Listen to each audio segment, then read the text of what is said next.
Hey, what's up, everybody? Welcome back. Happy Sunday.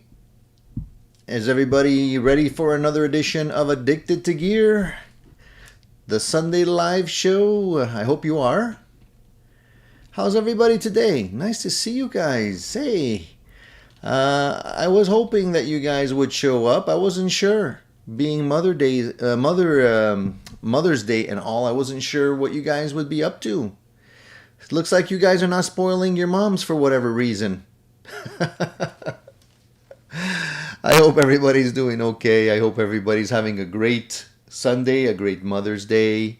Make sure you spoil your moms today. It's very important, whether or not it's your wife or your mom. They're very important people in our lives, and it's very important to show your appreciation today for them. So, a big shout out goes to all the moms. I don't think there's any moms on the show today. I could be wrong. There might be. I don't know. Maybe lurking in the background or something, watching over your shoulder. I'm not sure. But if there are, happy Mother's Day to everyone. Unfortunately, it's the first Mother's Day that I have to celebrate without my mom today. As you guys may or may not know, my mom passed away a few months ago. So it's even more important to, give your mom that extra hug. It brings everything in perspective, for those of you who maybe don't have your moms around anymore, just how important they are in your lives. So definitely want to be very appreciative of your moms. Guys, whether you guys realize it or not, if it wasn't for my mom, this show wouldn't exist, because she was the one who encouraged me, who actually bought my very first guitar and started me on the path of guitar addiction. So basically, I have to definitely thank my mom for that, because all of this, all of the gear, the how can I put this? All of the happiness that playing guitar has brought me over the years, all of the opportunities, including the show and including meeting all you guys, was all basically because of her. So a big shout out definitely goes to my mom, wherever she may be today. Hopefully she's looking down and watching this show, and participating. I like to think that she is. Later on, I'll even share a funny photo that I found of me with my very first guitar that she purchased for me. I think maybe I might even have it here right now. Let me just take a quick look, not to get sidetracked or anything, but I think you guys are gonna have a laugh, because this picture was taken way back, probably, I don't know what year it was, but I must have been 17 maybe at the time, full mullet and everything. Let me see if I can share this screen, how do I share the image here? Let me see, I'm not really sure how to share the image with you guys. I gotta figure that one out. Give me a sec. Maybe there's a way for me to do that here. Let me just see. Nope, that's not it. Okay, sorry guys. That's not it. Anyways, I'll figure out how to share that with you guys later on, but it's pretty funny. So welcome everybody. Have a good. I hope you're having a good day so far. It looks like we have 28 people here already, so really nice to see you guys. I'm gonna say good morning to everyone here. So Kushman, good morning. Jack, good morning to you. John D, happy Sunday to you, my friend. Jeff, nice to see you as well. Kushman shared with us that he picked up an older Mexican Telecaster with Richie Quartz and DiMarzio pickups, and he says it sounds great. So a nice Telecaster for sure. I guess you're a Telecaster fan, or is that just an extra alternate guitar that you picked up there, Kushman? Either way, those Tex-Mex guitars, even though they're older, still hold up really well. A good choice, in my opinion. Billy Beers is here. Cheers from Brooklyn. Hey, nice to see you all the way in New York City. Billy, nice to see you. The Eagles and Pony Show, good morning. Wayne McDonald, good morning. And I know there's probably others lurking in the background that are a little too shy to say hello, but don't be shy. Jump right in. Eagle and Pony Show says, I bought a 1970 Gibson Les Paul Deluxe for $2,000. Now they want to buy it back. What should I do? Oh man, that's a dilemma. I don't want to lose a friend. I totally understand. Well, I don't know, man. I think you don't have to really look. If they're really your friend, they're not gonna mind. They're gonna understand if you decide to hang on to it, right? It's kind of hard to buy it back at this point, especially since a 1970s Gibson Les Paul Deluxe. So you paid it 2 G's. How long ago did you buy this guitar? And do they expect you to sell it back to them for the same price? Or would it be, is it understood that it might be a little bit more now that it's kind of things have appreciated in terms of price? Ah, here she is. Here's the tippy tappy dog behind me. Always late for the show. I honestly, I think if they're friends, if they are really friends, they're gonna be okay with you keeping the guitar. Leonard, good morning. Good says good morning, gear addicts. And Mark is here as well. Mark says, yo, nice to see you, Mark. He says it's cold, rainy Maryland today. And he's working on top of that. Well, it's a good day to be working if it's cold and rainy. You don't want to be working during a really nice day. Mark says he got a tortoise shell guard for his Silver Sky, and it's not very good. Returning it for a darker one. Is it just the color, Mark? Because I did see the images that you sent on your Instagram, and it seemed nice. So what? It just doesn't blend? Is it you just want a darker color? Is that the only reason, or is it just the quality itself of the pickguard that you don't like? It's interesting because Mark shared that with me, and I didn't realize there are people out there that are making accessories like pickguards specifically for the Silver Sky.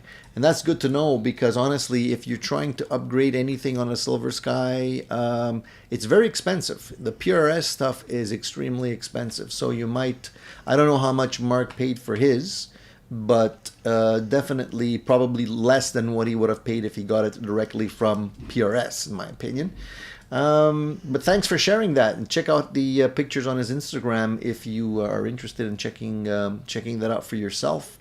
Hey Steve, nice to see you. House of Twang, we already did say good morning, but we're going to say it again.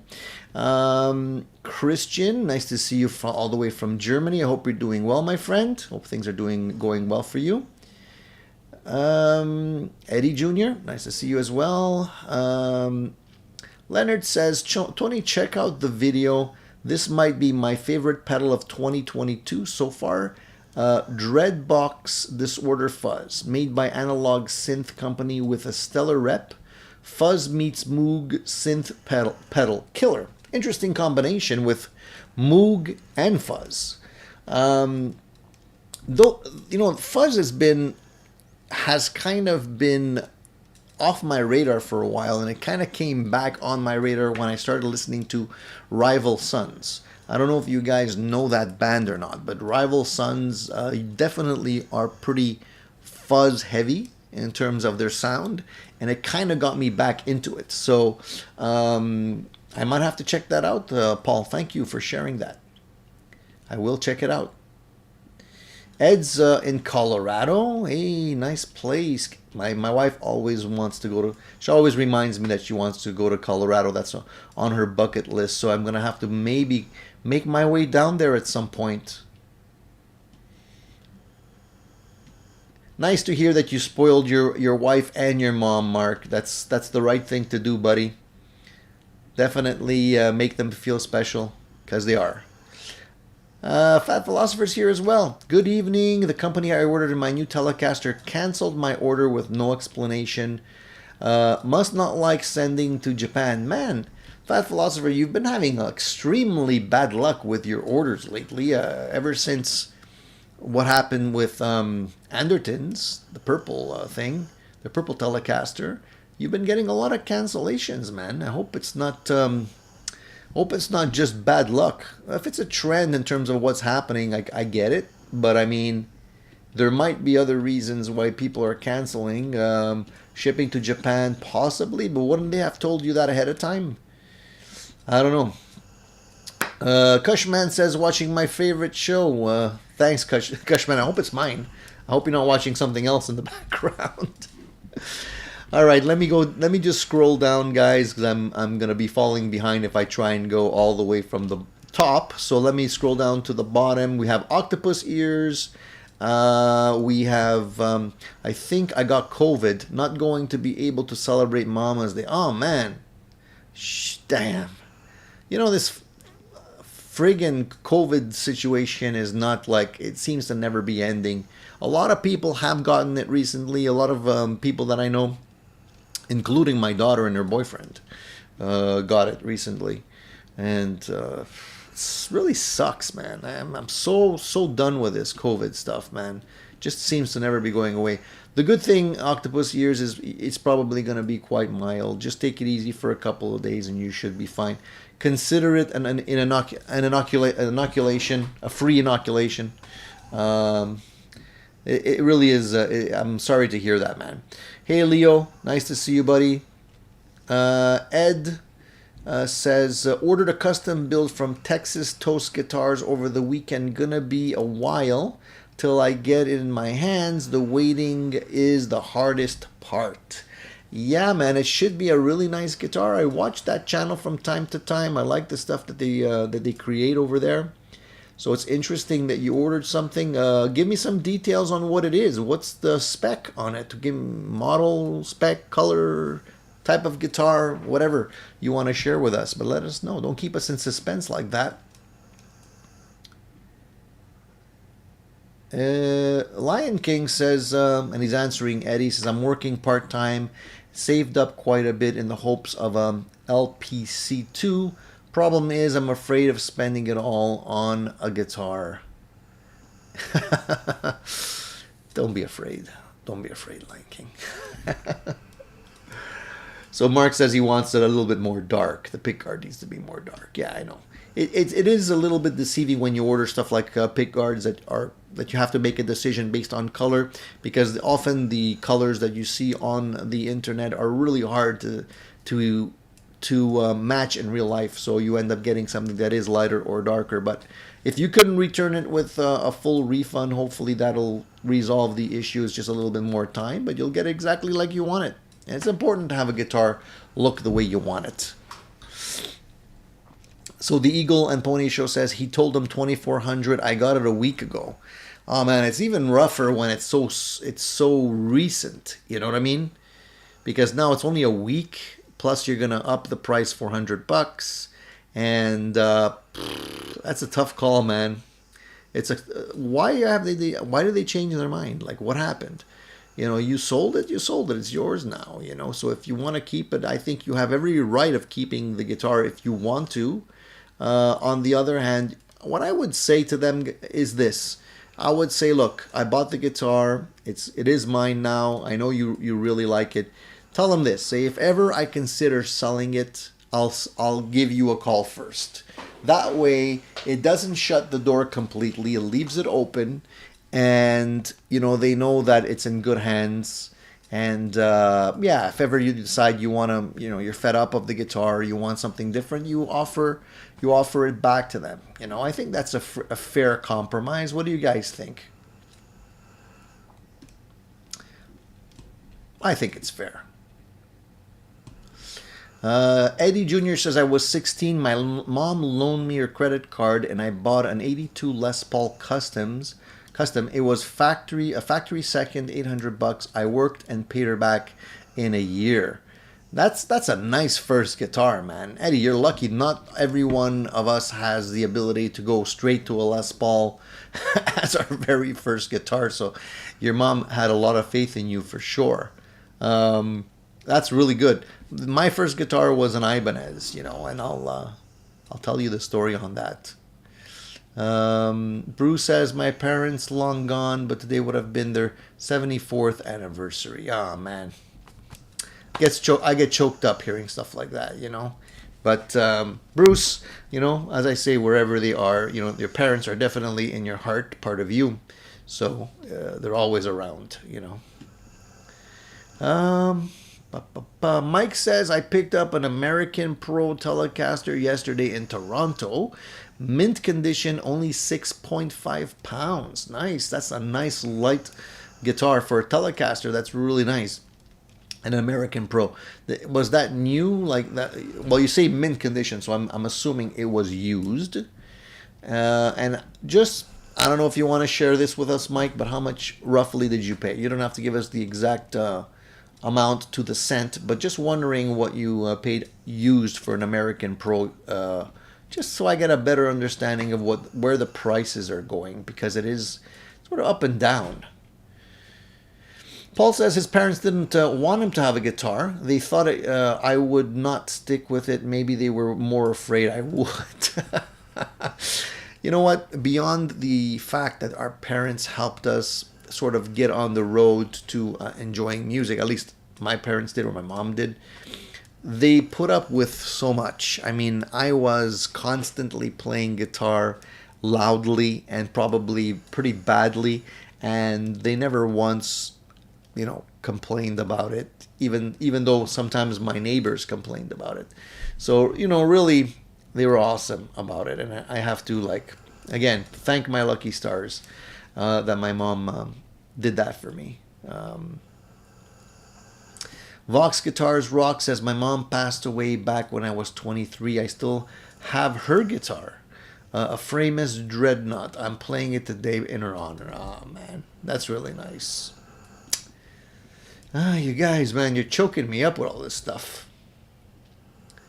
Well, all I can say, Vox Guitar Rock, is don't ever sell that guitar. Please, you know. It's, yeah, it definitely has to be a keeper.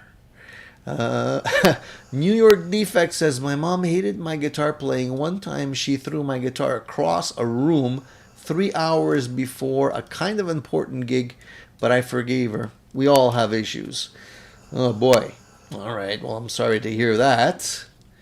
Yeah. Well, these are things that really, they stick with us. We remember these things, right? John was predicting a mullet. You're absolutely right. I don't know why I can't share. I don't know how to share a photo on this stupid thing. There must be a way I could put that in there. Let me see if I can actually just perhaps put the drag the photo onto the screen or something. I don't know. Let me just try. Let me see if I can do that here. Probably won't work. Can you guys see that? Can you see that? Maybe you can. I'm not sure. No, I don't know how to get it off. Anyways, if you can see that, that image was me with my very first Ibanez Roadstar 2 guitar, the mullet and everything, and I think I was 16 or 17 at the time. I really liked that guitar. I really regret selling it. I sold it off quite a few years ago.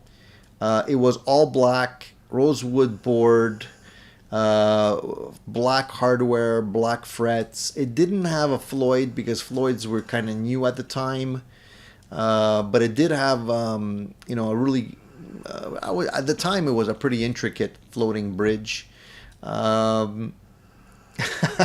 I might just bring that mullet back, you guys. You guys, you can laugh at me. You can laugh at me. It's okay. But you'll see, that's going to come back. That mullet's going to come back. Anyways, the guitar was pretty killer. I mean, it was a really solid guitar at the time. It didn't have, I wasn't able to get a Strat. I really liked Strats. But at that time, you know, it's all this, what was in at that time, like Duran Duran and, you know, Flock of Seagulls and a lot of this alternative type music and stuff. I was more into Van Halen, Led Zeppelin, the Stones, that kind of thing. So it was a compromise, you know what I'm saying? But that was it. That was then, this is now. And that was my first guitar. The funny thing, I remember like it was yesterday when I ended up buying that guitar. I went to, I was waiting to go pick it up. I didn't know anything about guitars at the time. And I didn't want to, my mom didn't want to go just buy the guitar with me. I was young. I didn't know stuff. She didn't know stuff about guitars. So I asked a cousin of mine to kindly come with us to the store. He wasn't a guitarist. He was a bass player, but he knew instruments, so he agreed. And the whole day I was waiting for him to show up so we can go to the store, and it was getting later and later and later, and I thought for sure he had forgotten. But he finally showed up. We went to the store, looked around. There was a bunch of guitars all over the place there, so I didn't even know, where to begin to look. But I saw the guitar hanging up there on the second row, and I remember it.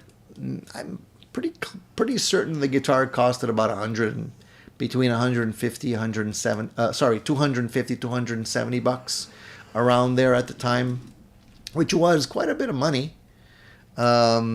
Anyways, I didn't know how to play the guitar.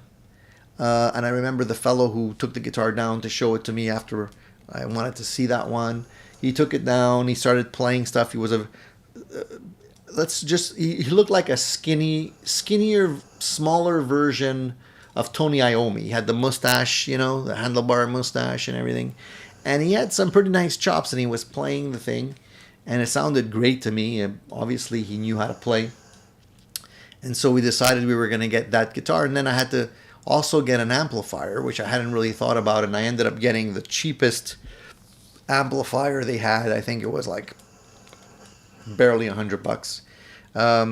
Transistor. The mark was EG. I'm pretty sure they're not even selling those anymore.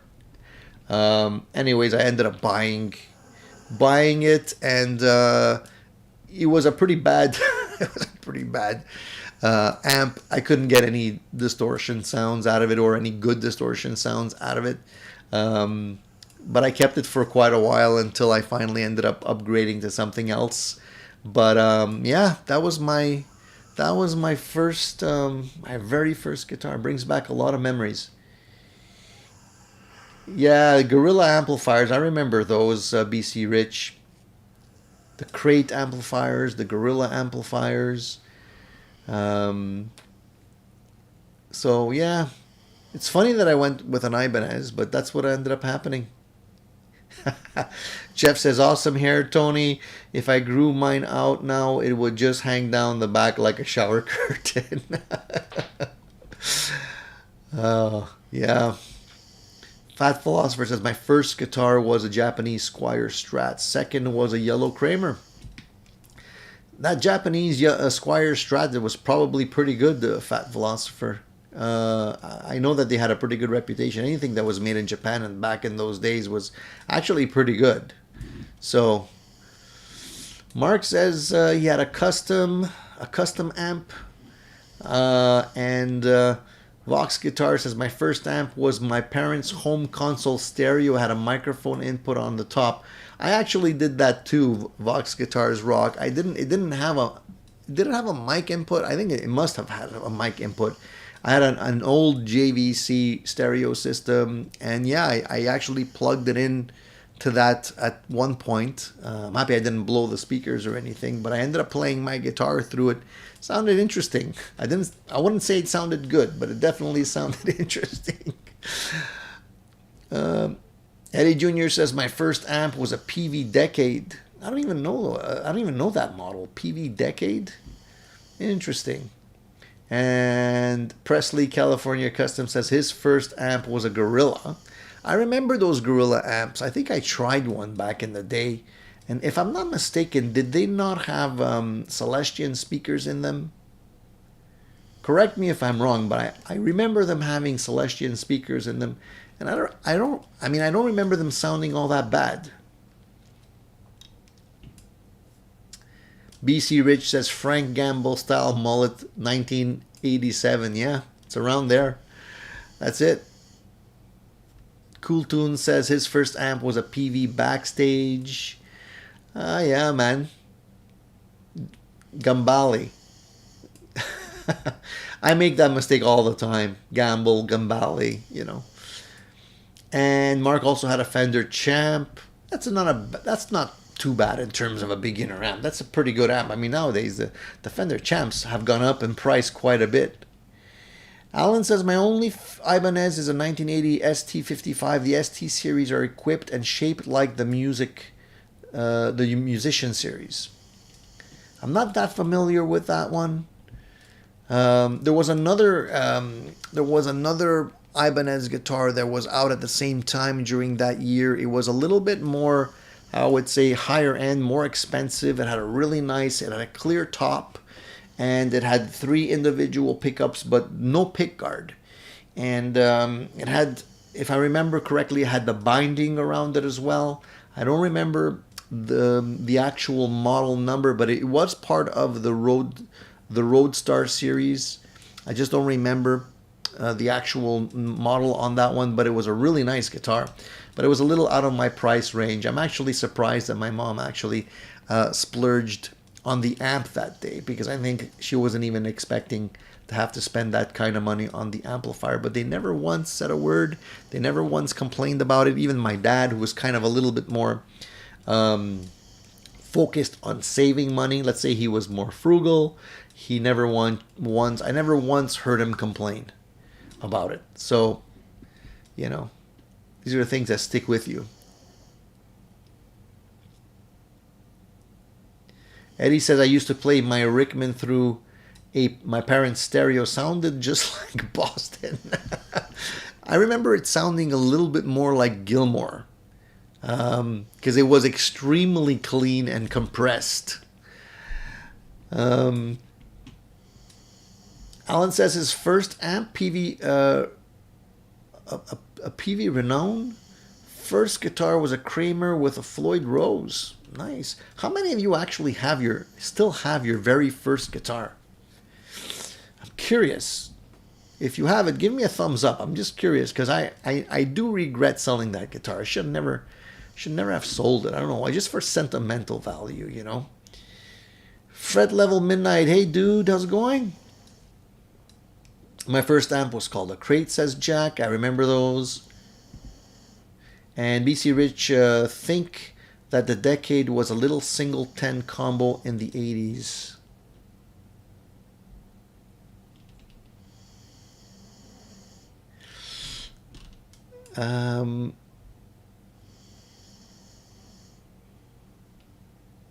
Donald B 23 says, wow, thinking back now, my first amp was a 100-watt 2x12 Carlsbro with red Tolex. Talk about overkill. I can't recall why, but I think I was going cheap at the time. Yeah, man, 100 watts. That was your first amp, man. I hope you were good when you got that amplifier, because there's nothing worse than, you know, amplifying bad playing with a 100-watt amp.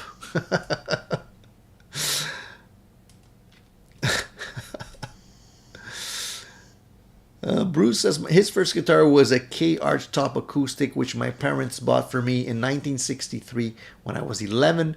Who would have guessed where it would lead to? You know, that's the thing. It's like, you know, as a parent, I've thrown instruments in the direction of my kids. Obviously, you know, they would have pick of the litter if they want to play guitar. Interestingly enough, none of them are into guitar. My son was a little bit into guitar. I bought him an acoustic. I built him, I modified an electric for him that he has. And it's there, it's in his room, and he picks it up from time to time. But he doesn't have the drive that it takes to actually learn. And I think it's, unfortunately,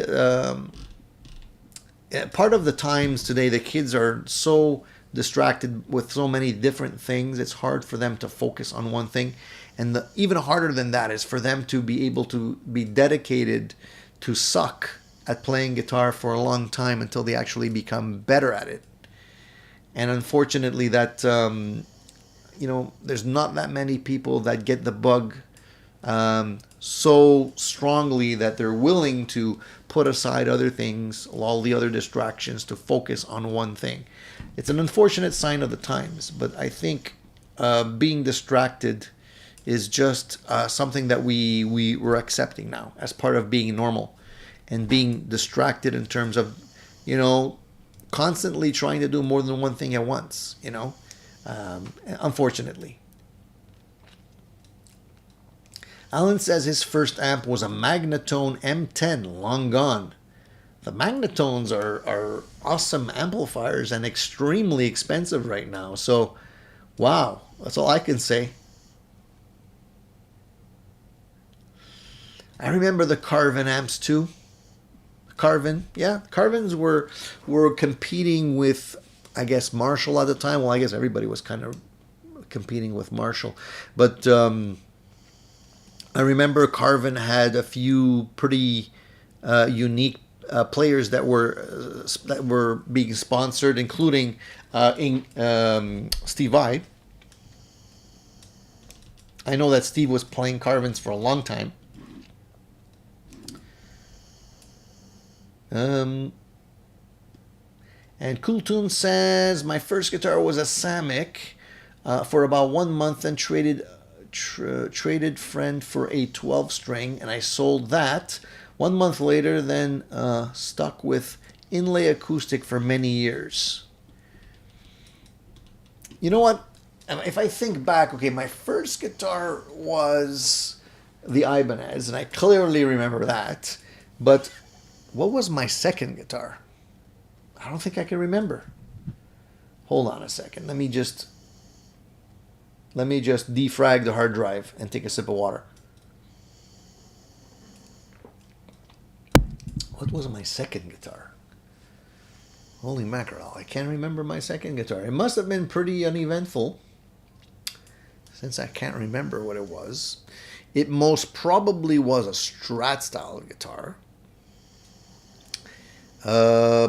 Because I don't remember being into humbuckers at the time. I was heavily into Strats.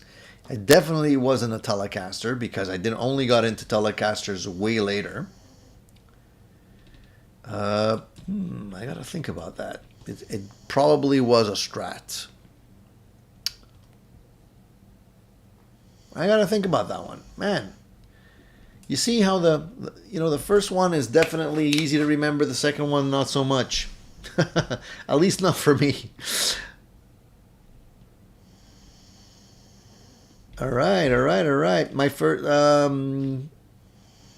Monic10367 says my first real guitar was a 1954 Melody Maker. I paid $40 for it. I traded it for a 1966 Hagstrom, can't speak in the morning, 12 string that I still have, and I'm in the process of refurbishing and customizing with inlay work. Very nice. 1966. Wow.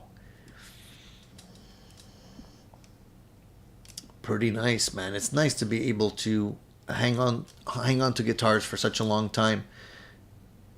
It might be time for me to try digital. I always have been basic, easy tube tone, but it might be time to try HS Stomp.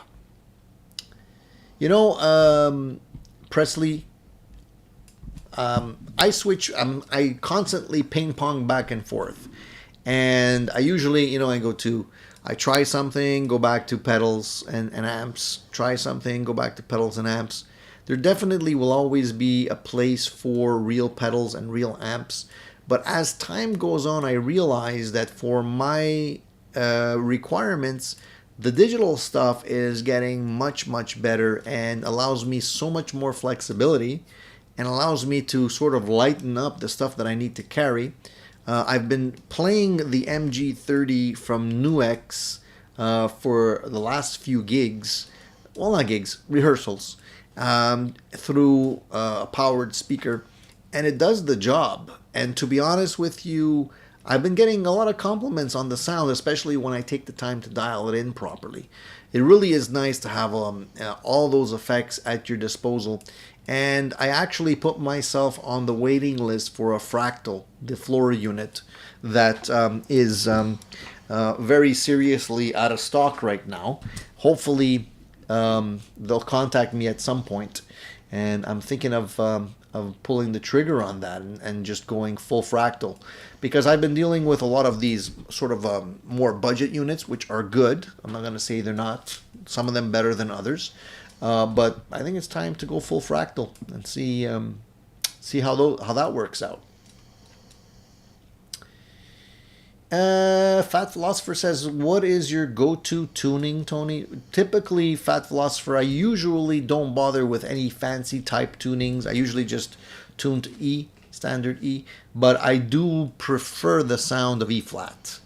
I don't usually play like drop D or anything like that. If I'm playing Stones or Black Crows or something like that, then we'll do open G often, or sometimes I'll just resort to a capo. But generally, most of the, I'm going to say 98% of the time is just standard. It's just E. I'm playing a...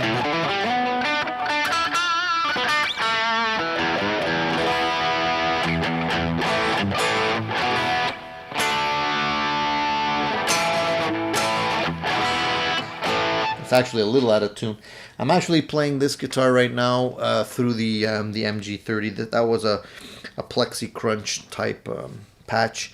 This is the project guitar I was working on. You guys probably saw this a couple of times.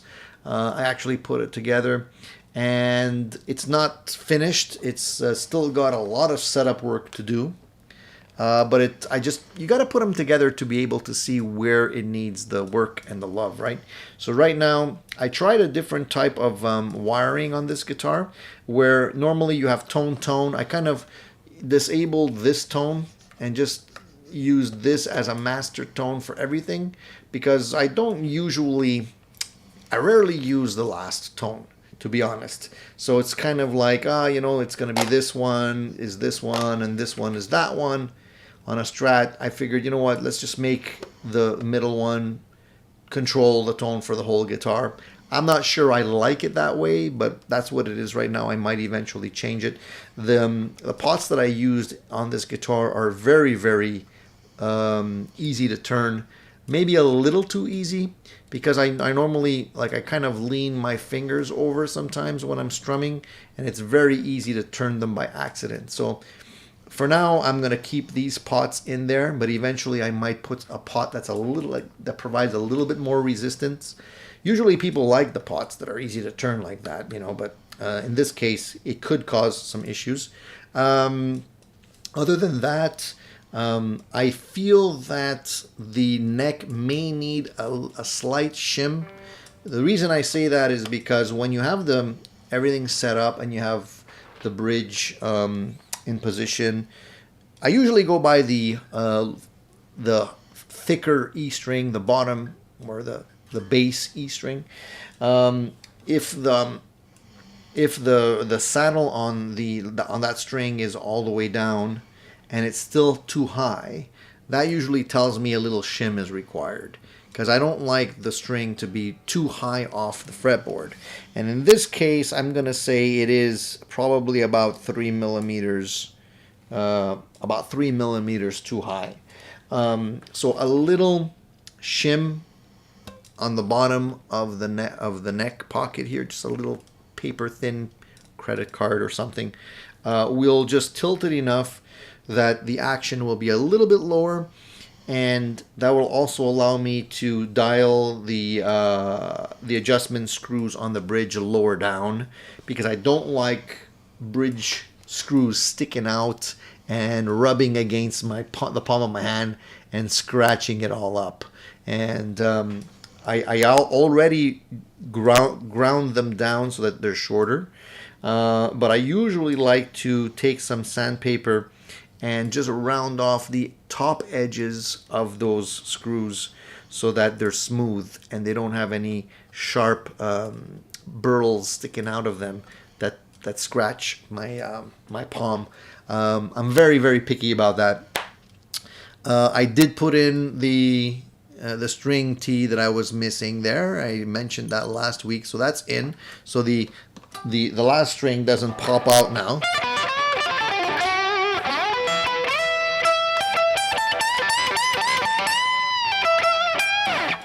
So I can bend the last string and do all kinds of things, and it doesn't necessarily pop off.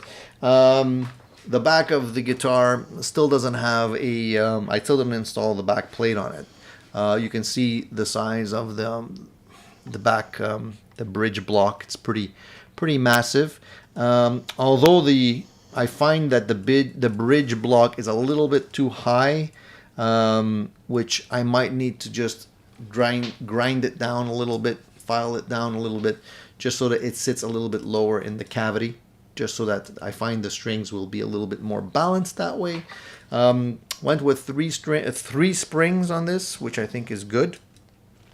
And that's about it. I mean, overall, it's a nice guitar, but I do have to just make sure the string heights are done and set, following the curvature of the fretboard, and do the intonation and all that kind of stuff. There's like still, I'm gonna say, knowing how I work on guitars, I'm gonna say there's probably easily another 4 or 5 hours of tweaking that I like to do over time. I don't like to work on my guitars all at once.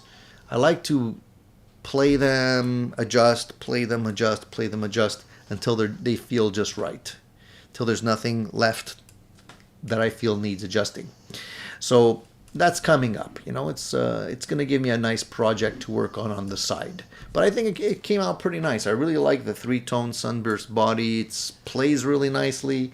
It's not extremely heavy. I don't have another guitar with gold hardware, so I kind of gave it the SRV treatment or look, which I think is nice. The neck on this is really nice, so I'm pretty happy with it right now. All right, let's go back to some questions here.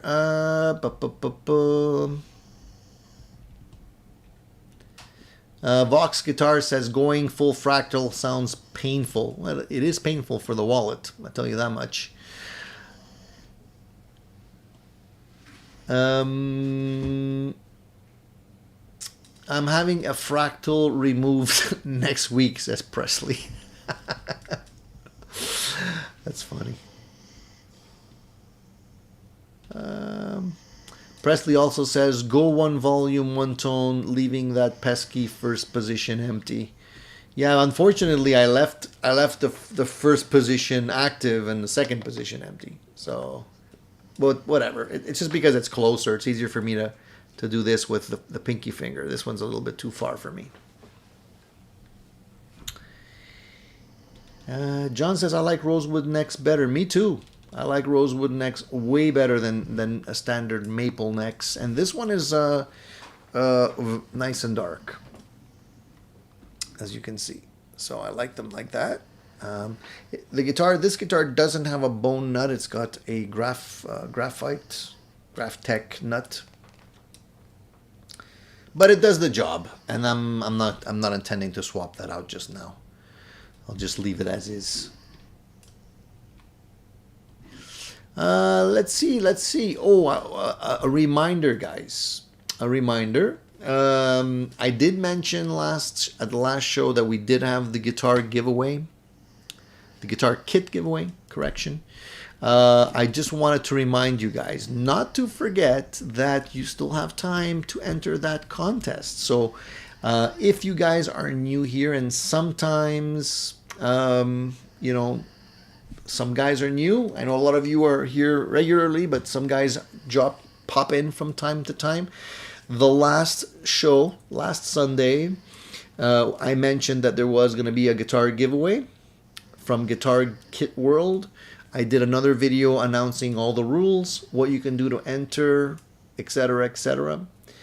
Make sure you guys don't forget to join in on the contest, because it is gonna be ending on the 13th, which is coming up really fast. Entering is very easy. Just follow the rules on my video. and enter. Make sure you go onto the Guitar Kit World website and leave your comments there with the hashtag as I mentioned in my video. And on the 13th at 5 p.m. the contest will be closed and we're going to select a winner, and then we'll announce the winner after that. So you guys have a very good chance of winning, and you could walk away with a really nice guitar kit. As I showed last week, the one I got from them, I actually used to make the Kramer Beretta style EVH guitar, striped and everything. And doesn't mean you have to pick up that one. You can pick up any guitar kit you want. And there'll be two lucky winners, one from my channel, one from the Guitar Kit World channel. So there's actually two people that are going to be winning the guitar kits.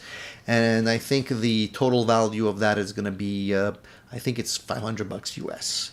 Unfortunately, and I'm sorry about this, only people that are located in the United States are eligible. Unfortunately, they don't want to send out the guitar kits to Canada. I guess it's just more hassle or more expense.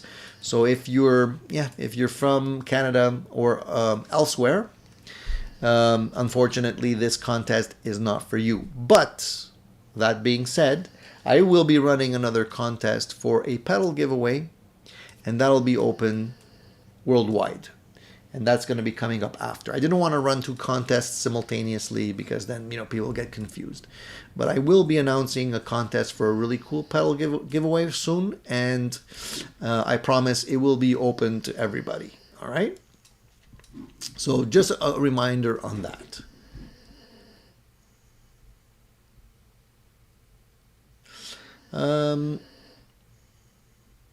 And Sazik says, I watched the kit giveaway and saw the guitar that you built. I was wondering if you get the Kramer kit. Yeah, I did. It's based on a Kramer kit. Yeah, that's the one I used. That's the one. Yep. Yeah, I mean, obviously, I put a lot of work into that kit. So yeah, it did turn out pretty good for the first EVH style guitar build that I made. The kit was great because it had everything that I needed in it. I did upgrade the bridge because it did come with a Floyd style bridge, but as I always say, just avoid any kind of like knockoff Floyds and go straight to a real one if you can, if you intend to build something that you want to keep. That one was a Schaller, black Schaller style Floyd bridge, which is way better than anything you're going to get from a guitar kit. And just so you know, like the guitar kit hardware is okay to get you started, but you probably will want to upgrade if you find that the guitar kit build turned out good. Then you can actually upgrade the hardware and put in some better quality pots and pickups and whatnot. But it's a good starting point because it allows you to have everything to actually put the guitar together and then see how it turns out. You need to have some patience when you're building these guitar kits. John D says, Tony, do you have any experience with the missing link pedals? I haven't tried any to date. There has been a few that caught my attention that really do sound nice, but I haven't had the opportunity to try one myself. Hopefully, maybe we'll get some on the channel for reviews and try them out. Is there anything specific you were wondering about for those pedals, John?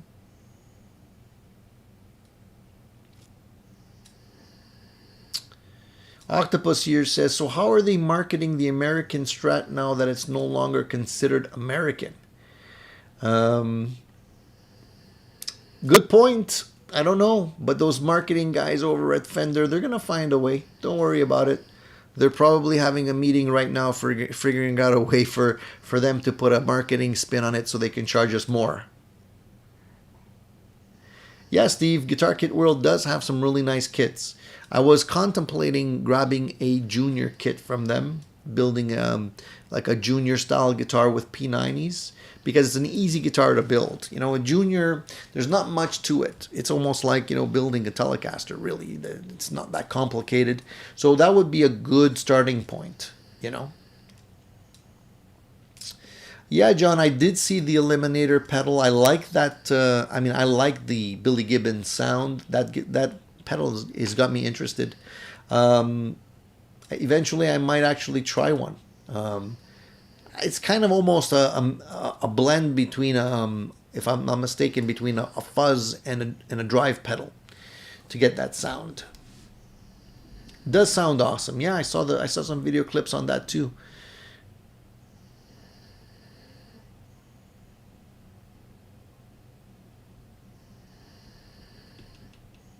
Um, Presley says, I've been thinking about getting a BC style kit and doing a custom, thinking Mockingbird style. What's your favorite BC body shape? Honestly, I'm not a big fan of the BC Rich style body shape. I never was. I don't know why. Just like, I'm really more into Strats, Telecasters. The wildest shape I probably would go for in a guitar would be an Explorer shape. And I've tried Explorers before. They're not that comfortable to play. But that's probably like the craziest shape I'd probably try.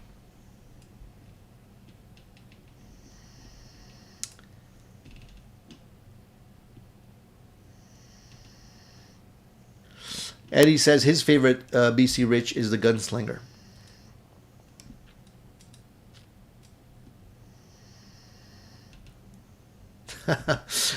Excuse me. By the way, guys, I gotta take a sip of water. Sorry. I don't want to be dehydrated here and doing a lot of talking. Okay. By the way, guys, I came across on YouTube.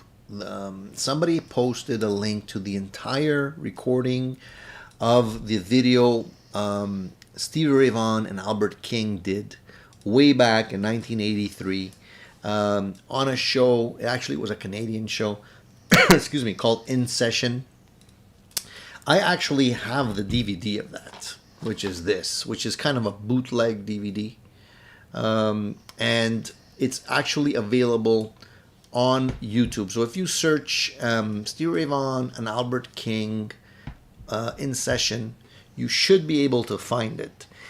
This is a must-watch for any blues player, anybody that's into blues, anybody like Stevie Ray Vaughan or Albert King. It's a great, great performance that they did together. And it really opened my eyes to how much Stevie Ray Vaughan sounds like Albert King.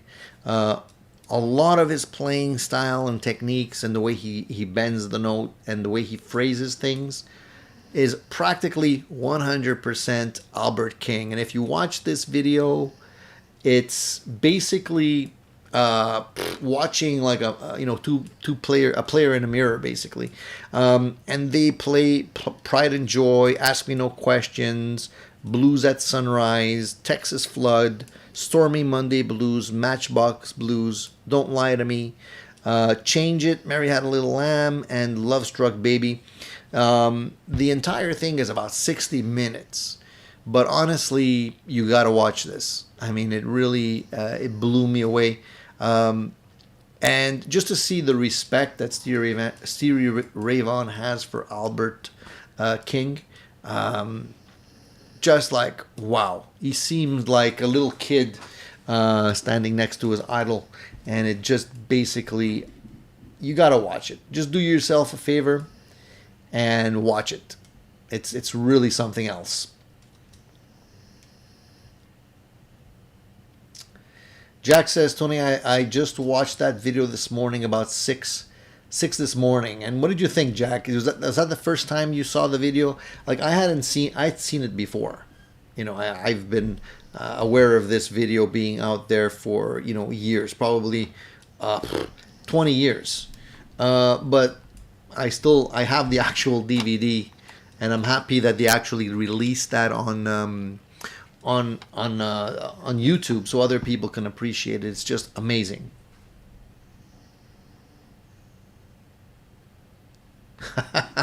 Burn you a copy? Yeah, I don't think I'm allowed to do that.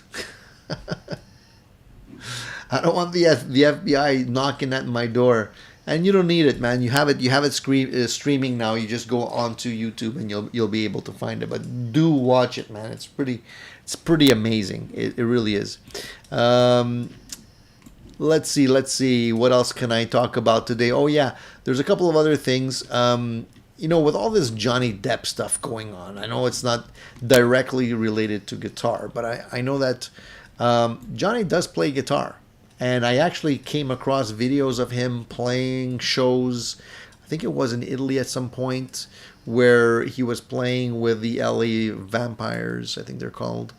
Um, and he was playing Heroes from David Bowie. He did a pretty respectable job. He was singing on that and just playing a little bit of guitar. But he did a good job. It's not an extremely difficult song to sing, so I think it was easy for him to do that. But it was interesting watching him do his thing. I think, to me, Depp is sort of like Billy Bob Thornton. They're like musicians that actually accidentally stumbled into being actors and really wanted to be musicians, and he said it a few times already that when he started talking about how he became an actor, he was basically not after being an actor. He was actually more after being a musician. But the whole story about musicians, you can't really make a living being a musician very easily. So it became a lot easier for him to make a living being an actor. And he went that route, but I think he still has the love for it because they often talk about his guitars and his collection and his studio and the fact that he hangs around with a bunch of musician friends, including, the guitarists of Aerosmith and Alice Cooper and a whole bunch of other people, including Marilyn Manson and probably many, many other musicians. But I was just curious to see whether or not he can actually play. And it seems like, he can play. I've never seen him pull out a crazy solo or anything like that, but it seems like, he's all right. He can do it with the rest of the boys, I think. It'd be interesting to see what kind of a guitar collection he has. Because with that kind of money, I have a feeling he probably has some nice, really nice guitars lurking around his place. It'd be cool to see.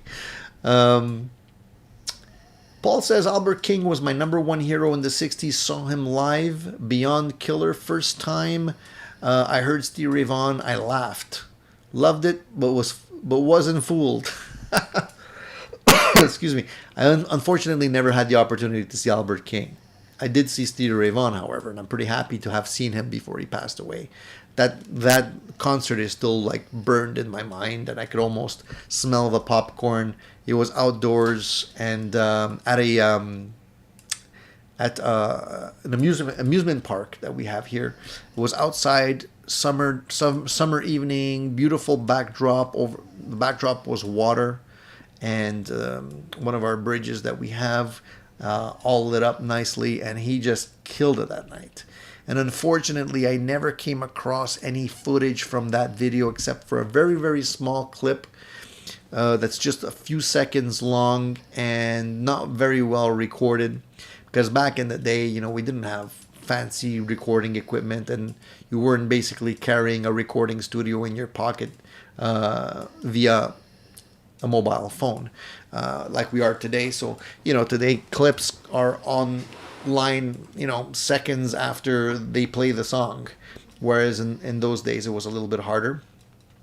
So I did come across a kind of a little video on YouTube on that. And unfortunately, that's all I ever saw. I'd love to get my hands on a recording of that evening if I could.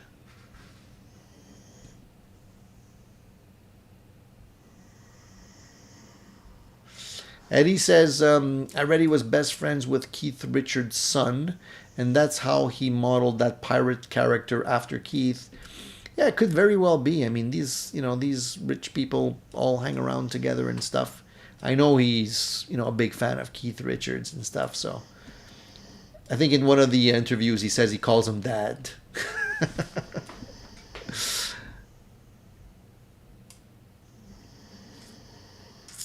I didn't know that. So Vox says the guy at Thorold Music was Depp's guitar tech.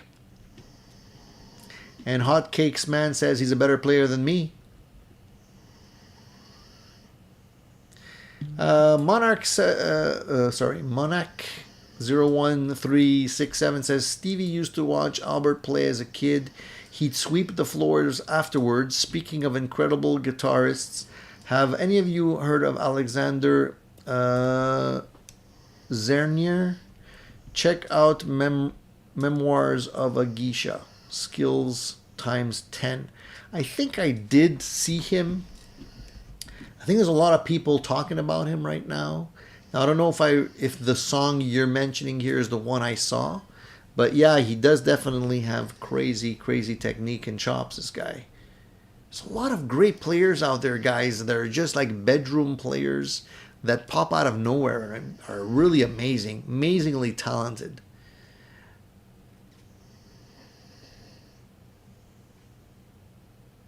Bruce says problem with Guitar Kit World kits is that anyone on this channel would wind up tossing the hardware and electronics for same price as a kit. We can buy a used Squire and have a better starting platform. Yeah, it depends on what kind of guitar you're actually trying to build. You know, I agree that most guitar kits that I've tried anyways, the hardware is always meh. There's always a couple of, there's actually, I don't know if Guitar Kit World does this, but I know that there's other guitar kit stores out there that actually will give you the choice to buy the kit with or without the hardware, which I think is a good idea. Because if you're not interested in the hardware and you're just going to throw it away because it's not up to par, why even pay for it? You know, just sell me a kit that has no hardware and I'll take care of it from there. So that's something that I would highly recommend.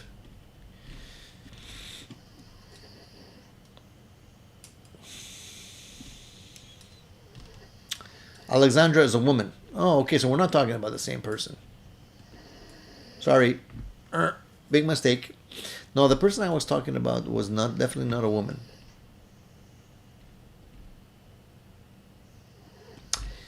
All right.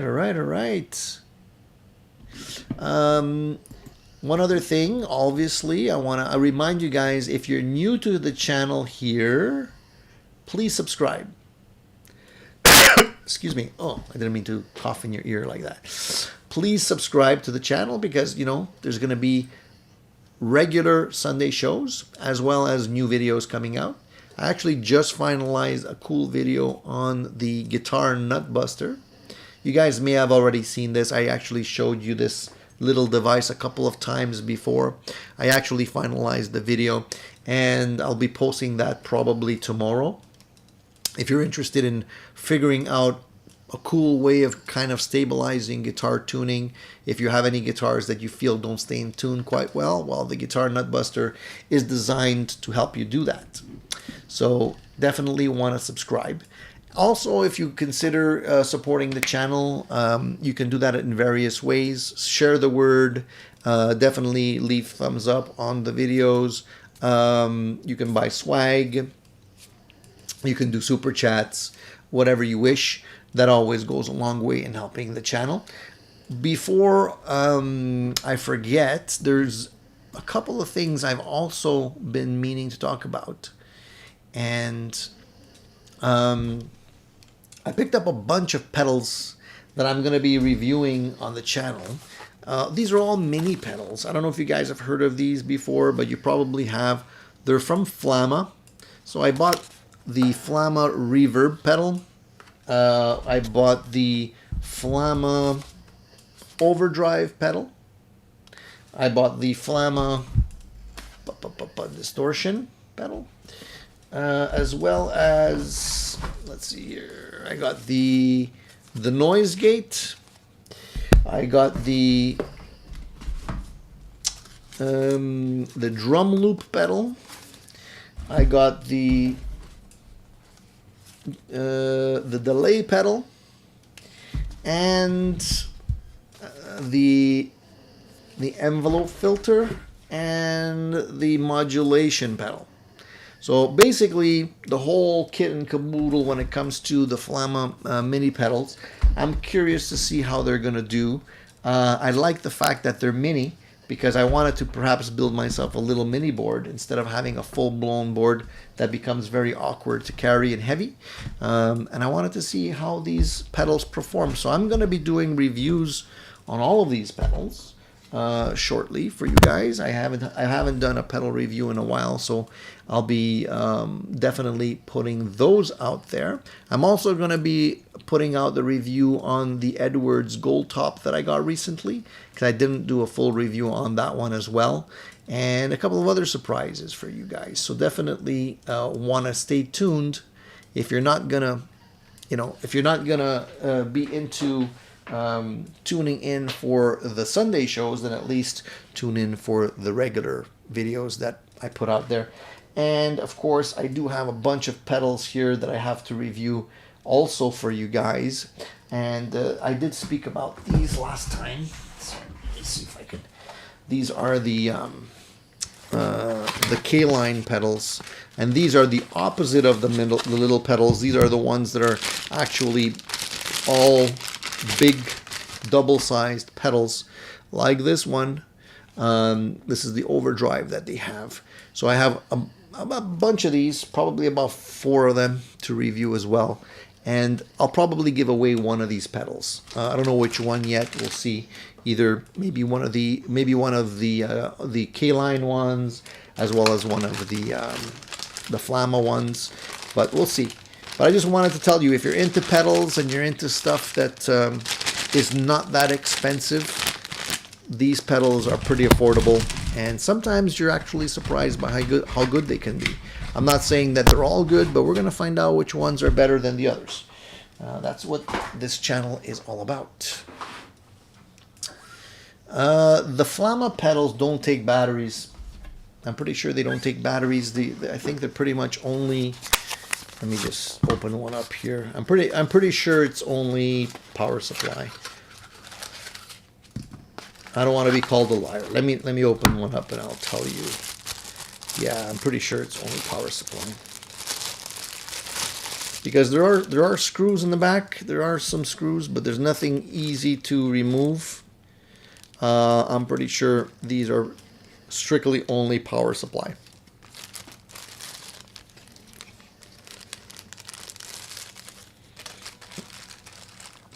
Fat Philosopher wanted to know how much the used Les Paul Studios are going for these days. Saw one for $800, and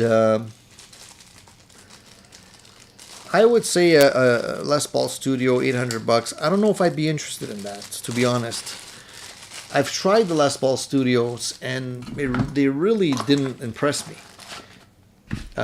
Maybe they've gotten better now, but when I tried them, you couldn't pay me to play that guitar.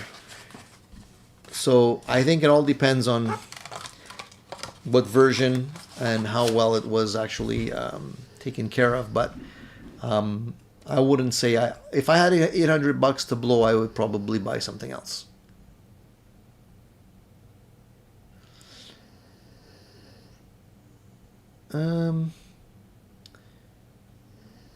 I had a friend that played lefty, but everyone had righty guitars. So he played a righty upside down, hard to jam with, as a look over at his hands made no sense. Yeah, that's exactly right. That's what you'll notice on the Albert King Stevie Ray Vaughan video, because Albert King plays upside down. My son's a lefty, but he still insists on playing, a regular right-handed guitar, or a guitar made for right-handed players. I don't know how he does it, but he's able to do that kind of stuff, my son. So I don't know if it's harder or easier for him to do that, to play, but he is able to do that. Gary says, I took guitar lessons in the 60s, 1 hour a week for $2 an hour. Man, that's a bargain.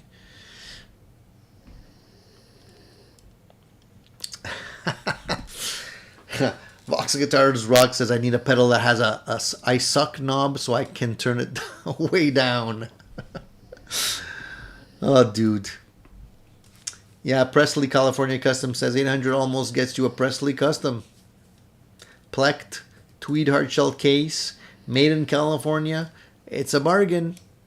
Yeah, man, I'm telling you, 800 bucks. If you have a 800 bucks to blow, I'd look at something else. Um, just my opinion. You don't have to listen to me, but just talking from my own experience.